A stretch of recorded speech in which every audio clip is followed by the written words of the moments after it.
సామెతల గ్రంథం 22వ అధ్యాయం 1వ వచనం. గొప్ప ఐశ్వర్యము కంటే మంచి పేరును, వెండి బంగారముల కంటే దయను కోరదగినవి. ఎంత మంచి మాట అండి, ఎంత గొప్ప మాట అండి. గొప్ప ఐశ్వర్యము కంటే మంచి పేరును, వెండి బంగారముల కంటే దయను కోరదగినవి. 2వ వచనం. ఐశ్వర్యవంతులను దరిద్రులను కలిసి ఇందురు, వీరిద్దరిని కలుగు చేసిన వాడు యెహోవాయే.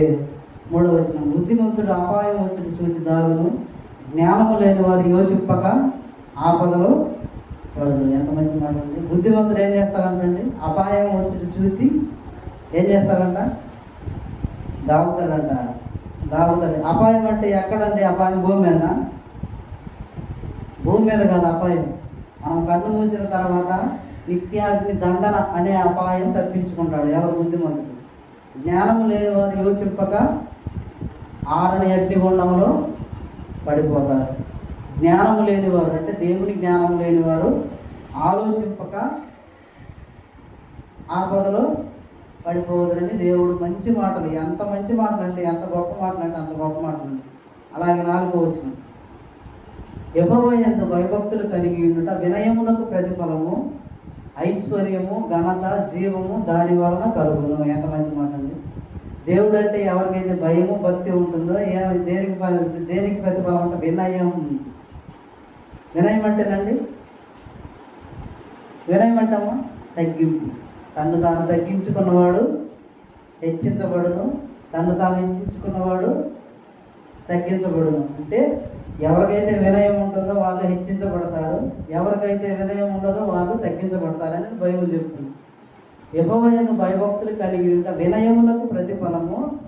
ఆ వినయం ఎవరికైతే ఉంటుందో ఐశ్వర్యము, ఘనత అంటే మంచి పేరు, జీవం అంటే నిత్య జీవం అంటే పరలోకం వస్తుందని దేవుడు చెప్తున్నాడు. జీవము దాని వలన కలుగును. 5వ వచనం. ముళ్ళును ఉరులను మూర్ఖుల మార్గంలో ఉన్నవి, తను కాపాడుకున్నవాడు వాటికి ఏం చేస్తాడంట, దూరంగా ఉంటాడండి. ఎంత మంచి మాట, ఎంత గొప్ప మాట అండి. ముళ్ళును ఉరులను మూర్ఖుల మార్గంలో ఉన్నవి, తనను కాపాడుకున్నవాడు వాటికి ఏం చేస్తాడంట, దూరం. అంటే మూర్ఖుల మార్గానికి మంచివాడు, వినయం కలిగిన వాడు, దేవుడు అంటే భయభక్తులు కలిగిన వాడు ఏం చేస్తాడంట, దూరంగా ఉంటాడట అండి. ఎంత మంచి మాటలండి బాబు. 6వ వచనం. బాలుడు నడవవలసిన త్రోవను వానికి నేర్పుము, పెద్దవాడైనప్పుడు వాడు దాని నుండి తొలగిపోడు. ఎంత మంచి మాట. బాలుడు నడవవలసిన త్రోవ. బాలుడికి ఏం నేర్పించాలి? మీ పిల్లలకి దేవుని జ్ఞానం అనే త్రోవ నేర్పించాలి. అప్పుడు వాడు పెద్దవాడైనప్పుడు తల్లిదండ్రులు చెప్పిన మాట వింటాడు, పెద్దలు చెప్పిన మాట వింటాడు, క్రమశిక్షణగా బ్రతుకుతాడు భూమి మీద ఉన్నంతకాలం. అలాగే 7వ వచనం. ఐశ్వర్యవంతుడు పేదల మీద ప్రభుత్వం చేయును, అప్పు చేయువాడు అప్పిచ్చువానికి దాసుడు. ఎంత మంచి మాట అండి. ఐశ్వర్యవంతుడు ఎవరి మీద ప్రభుత్వం చేస్తారంటండి? పేదల మీద. ఎందుకంటే వాళ్ళ దగ్గర డబ్బు లేదు కదా, వాడు ఐశ్వర్యవంతుడు, డబ్బున్నవాడు. అందుకే పేదల మీద ప్రభుత్వం చేస్తాడంట. అప్పు చేయువాడు అప్పిచ్చువానికి దాసుడు. ఎంత మంచి మాట అండి. అలాగే 8వ వచనం. దౌష్ట్యమును విత్తువాడు కీడును కోయును, వాని క్రోధమును దండము కాలిపోవును. ఎంత మంచి మాట అండి. అలాగే 9వ వచనం. దయాదృష్టి గలవాడు తన ఆహారంలో కొంత దరిద్రులకు ఇచ్చును, అట్టివాడు దీవెనను పొందుతాడు. దయాదృష్టి గలవాడు ఏం చేస్తాడంటండి, కొంత దయాదృష్టి గలవాడు కొంత తన ఆహారం దరిద్రులకు ఇస్తాడంట, అంటే పేదవాళ్ళకి ఇస్తాడంట. అట్టివాడు దీవెనను పొందుతాడంట దేవుని వలన. ఎంత మంచి మాటలండి. అలాగే 10వ వచనం. తిరస్కార బుద్ధి గలవానిని తోలివేసిన ఎడల కలహములు మానును, పోరు తీర అవమానము మానిపోవును. ఎంత మంచి మాట అండి. తిరస్కార బుద్ధి గలవానిని తోలివేసిన ఎడల ఏం మానుతాయంటే కలహములు, పోరు తీర అవమానము మానిపోవును. అలాగే 11వ వచనం. హృదయ శుద్ధిని ప్రేమించుచు. ఎంత మంచి మాట అండి. దయగల మాటలు పలుకువానికి రాజు స్నేహితుడగును. ఎవరు ఫ్రెండ్ అవుతారటండి? హృదయ శుద్ధిని ప్రేమించుచు. హృదయ శుద్ధిని ఏం చేయాలంట మనం? ప్రేమిస్తే ఏం చేస్తాం? మీ ఇంటిని ప్రేమించారనుకో ఏం చేస్తారండి? మీ ఇంటిని ప్రేమిస్తే ఏం చేస్తారు? శుభ్రంగా ఉంచుకుంటారు. అదే ప్రేమించకపోతే ఎక్కడిదక్కడే, ఎక్కడ తప్పాలి అక్కడే, ఎక్కడ పల్లెం అక్కడే, ఎక్కడ మంచం అక్కడే, ఎక్కడ దుప్పటి అక్కడే, ఎక్కడ ఇడిచిన బట్టలు అక్కడే. అదే ప్రేమిస్తే చక్కగా అమర్చుకుంటారు. ఈ చర్చి చూడండి ఎంత నీట్గా ఉందో. హృదయ శుద్ధిని కూడా ప్రేమిస్తే మనం ఏం చేస్తామంట? మన హృదయంలో ఉన్న పాపాన్ని ఎప్పటికప్పుడు ప్రభు నా హృదయంలో పాపం ఉంది, నన్ను క్షమించని చెప్పేసి దేవుని దగ్గర ప్రాధేయపడి కన్నీటితో ఎప్పటికప్పుడు మన హృదయాన్ని శుభ్రం చేసుకుంటామంట. అలాంటి వారికి ఎవరు స్నేహితులు అవుతారంట? రాజు. ఎవరు రాజు? ఈ భూమి మీద ఈ దేశాన్ని, ఈ రాష్ట్రాన్ని పరిపాలించే వాళ్ళు కాదు, దేవుడు స్నేహితుడు అవుతాడంటండి. ఎంత మంచి మాట. అలాగే 12వ వచనం, యెహోవా చూపులు జ్ఞానము గలవానిని కాపాడును, విశ్వాసఘాతకుల మాటలు ఆయన వ్యర్థం చేస్తాడట. అబ్బాయి ఎంత మంచి మాటలు. యెహోవా చూపులు ఎవరిని కాపాడతాయటండి? ఎవరిని కాపాడతాయమ్మా? జ్ఞానం లేనివాడిని జ్ఞానము గలవాడిని కాపాడతాయంట. చూడండి, విశ్వాసఘాతకుల మాటలు ఆయన ఏం చేస్తాడంట? వ్యర్థం చేస్తాడంట. ఎంత అద్భుతమైన మాట, ఎంత గొప్ప మాట అండి. అలాగే 13వ వచనం, సోమరి బయట సింహం ఉన్నదను, వీధులలో నేను చంపబడుతున్నను. సోమరి అంటే ఏం చేస్తాడంట? బయట సింహం తిరుగుతుంది నా కోసం అని చెప్పేసి బయటకు పోకూడదని ముందే చెప్తుంటాడంట. సింహం ఉన్నది నా కోసం, సోమరి బయట సింహం ఉన్నది, వీధులలో నేను చంపబడుతున్నాను. ఎంత మంచి మాట అండి. అలాగే 14వ వచనం, వేశ్య నోరు లోతైన గొయ్యి, యెహోవా శాపము నొందిన వాడు దానిలో పడును. ఎంత మంచి మాట అండి. వేశ్య నోరు ఎలాంటిదంట? లోతైన గొయ్యి. ఎలా ఉంటుందండి? చీకటిగా గప్పగీయంగా ఉంటుందంట. వేశ్య నోట్ల నుంచి వచ్చే మాటలు కూడా ఎలా ఉంటాయంట? ఆ గప్పగీయంలో ఉన్నట్టే ఉంటాయంట. వేశ్య నోరు లోతైన గొయ్యి, యెహోవా శాపము నొందినవాడు, అంటే దేవుడు శపించిన వాడు దానిలో పడిపోతాడండి. ఎంత మంచి మాట అండి. 15వ వచనం, బాలుని హృదయంలో మూఢత్వము స్వాభావికముగా పుట్టును, శిక్ష దండము వాడు వానిని దానిలో నుండి తోలివేయును. ఎంత మంచి మాట అండి. లాభము నొందవలేనని 16వ వచనం, దరిద్రులకు అన్యాయం చేయవానికి ధనవంతులకు ఇచ్చువానికి నష్టమే కలుగును. ఎంత మంచి మాట అండి. లాభము నొందవలేనని దరిద్రులకు ఏం చేస్తారటండి? అన్యాయం అండి బాబు. అంటే పేదవాళ్ళకి లాభము నొందవలేనని దరిద్రులకు అన్యాయం చేయవానికి ధనవంతులకు ఇచ్చువానికి ఏం కలుగుతుందంట? నష్టం. అంతే కదండి. ధనవంతులకు ఇస్తే నష్టం కలక ఏం చేస్తాడంటే వాడేమో లేనివాడా? ఆ దరిద్రులకు ఏం చేస్తారంటే అన్యాయం. దేవుడికి నచ్చంది. అలాగే 17వ వచనం, చెవియొగ్గి జ్ఞానుల ఉపదేశమును ఆలకించుము, నేను కలుగజేయి ఉపదేశమును పొందుటకు నీ మనసు నిమ్ము. చెవియొగ్గి జ్ఞానుల ఉపదేశమును ఆలకించుము, నేను కలుగజేయు తెలివిని పొందుటకు నీ మనసు నిమ్ము. ఎంత మంచి మాట అండి. చెవియొగ్గి ఎవరు ఉపదేశం ఆలకించాలంటండి? జ్ఞానుల ఉపదేశం.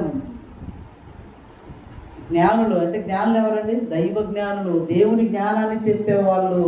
చెవియొగ్గి ఆలకించు నువ్వు, నేను కలుగజేయి తెలివిని పొందుటకు నీ మనసు నిమ్మన్నాడు దేవుడు. ఎంత మంచి మాట అండి. 18, వాటిని నీ అంతరంగములో నిలుపుకొనుట ఎంతో మంచిది, పోకుండా అవి నీ పెదవుల మీదనే ఉండునేమో. నీవు యెహోవాను ఆశ్రయించినట్లు నీకే కదా నేను ఈ దినమున వీటిని ఉపదేశించింది. 20, నిన్ను పంపు వారికి నీవు సత్యవాక్యంతో ప్రత్యుత్తరం ఇచ్చినట్లు సత్య ప్రమాణములు నీకు తెలుపుటకై. 21, తెలివి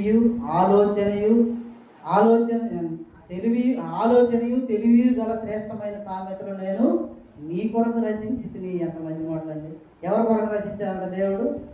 మన కొరకు. తెలివి, వివేకము, శ్రేష్టమైన సామెతలు దేవుడు అంటే మన కొరకు రచిస్తే మనం ఏం చేస్తున్నామండి? చదువుతామండి బైబిల్. అసలు బైబిల్ చదివితే ఇలా చెప్తారు మీరు కూడా తెలుసా? చెప్పరు, చదవరు. కాకపోతే 22, దరిద్రుడు దోచుకొనవద్దు, గుమ్మమునొద్ద దీనులను బాధపరచవద్దు. ఎంత మంచి మాట అండి. దరిద్రుని ఏం చేస్తారంటే దోచుకుంటారంట. గుమ్మమునొద్ద దీనులను బాధ పెట్టవద్దు. దీనులు అంటే ఎవరండి? బైబిల్లో ఒక మాట ఉంటుందండి, దుఃఖితులకు దీనులు అని ఉంటుందండి. అంటే దీనిలో ఏం చేస్తారండి? ఏదైనా బాధ వస్తే కన్నీళ్లు పెట్టుకుంటారే తప్ప ఎవరిని ఎదిరించలేదు కదండి. దరిద్రుని దోచుకొనవద్దు, బొమ్మమునంత దీనులను బాధపరిస్తే ఏం జరుగుతుంది కింద చెబుతున్నాడు చూడండి. 23వ వచనం, యెహోవా వారి పక్షమున వ్యాజ్యమాడును, ఆయన వారిని దోచుకొని వారు ప్రాణమును దోచుకొను. అబ్బా, ఏం చేస్తారటండి? దేవుడు చూస్తూ ఊరుకుంటాడా? దీనులను బాధ పెడితే, దరిద్రులను బాధ పెడితే దేవుడు ఏం చేస్తాడంట? యెహోవా వారి పక్షమున వ్యాజ్యం ఆడతాడంట. వ్యాజ్యం అంటేనండి, వ్యాజ్యం అంటే ఆయన దిగుతాడంట రంగంలోకి, గొడవ. ఆయన వారిని దోచుకుని వారి ప్రాణమును దోచుకుంటాడంట, అంటే చంపేస్తాడని అర్థం. అదండి 24వ వచనం, కోపచిత్తునితో సహవాసం చేయకము, వారితో పరిచయం కలిగి ఉండకము, నీవు వారి మార్గం 25 నీవు వారి మార్గములను అనుసరించి నీ ప్రాణమునకు ఉరి తెచ్చుకుందువేమో. ఎంత మంచి మాట అండి. ఎవరితో సహవాసం చేయకూడదండి? కోపచిత్తునితో సహవాసం చెయ్యకము, క్రోధము గల వారితో పరిచయమే కలిగి ఉండకము. ఎందుకు? ఏమంటే 6 నెలలు వాళ్ళతో కలిస్తే వాళ్ళు వీళ్ళు వాళ్ళు అవుతారంట. అది నిజమా ఉంటుందండి? కోపచిత్తునితో సహవాసం చేస్తే నీ కోపం లేదు, కానీ వాడితో సహవాసం చేస్తే వాడిది నీకు అంటుకుంటా, తెలుసా కోపం? కోపచిత్తునితో సహవాసం చేయకము, క్రోధము గల వారితో పరిచయం కలిగి ఉండకము. 25 నీవు వారి మార్గములను అనుసరించి నీ ప్రాణమునకు ఉరి తెచ్చుకుందువేమో. ఎంత మంచి మాట అండి. అలాగే 26 చేతిలో చెయ్యి వేయి వారితోనూ అప్పులకు పూటబడు వారితోనూ చేరకము. 27 చెల్లించుటకు నీ యొద్ద ఏమీ లేకపోగా వాడు నీ క్రింద నుండి నీ పరువు తీసుకొని పోనేలా. బాగా ఎంత మంచి మాట అండి. ఏమండి, ఎవరితో చేరకూడదంటే చేతిలో చెయ్యి వేయి, ప్రమాణం చేపిస్తారంట. చేతిలో చెయ్యి వేయను.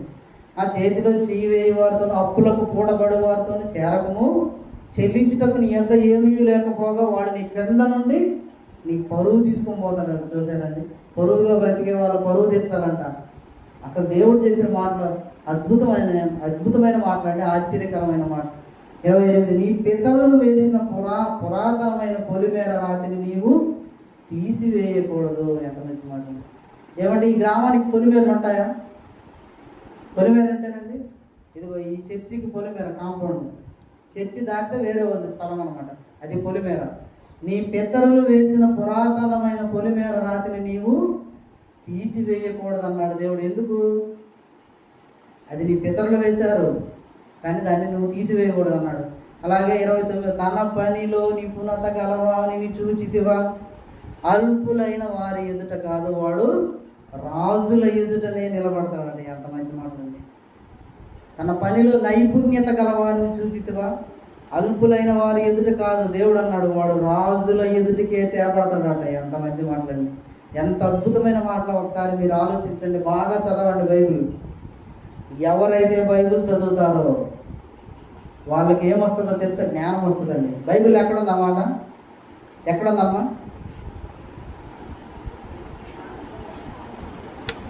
బైబిల్ ఎవరైతే చదువుతారో వాళ్ళకి ఏమొస్తుందటండి? జ్ఞానం. ఎక్కడుందన్నమాట? దానియేలు గ్రంథం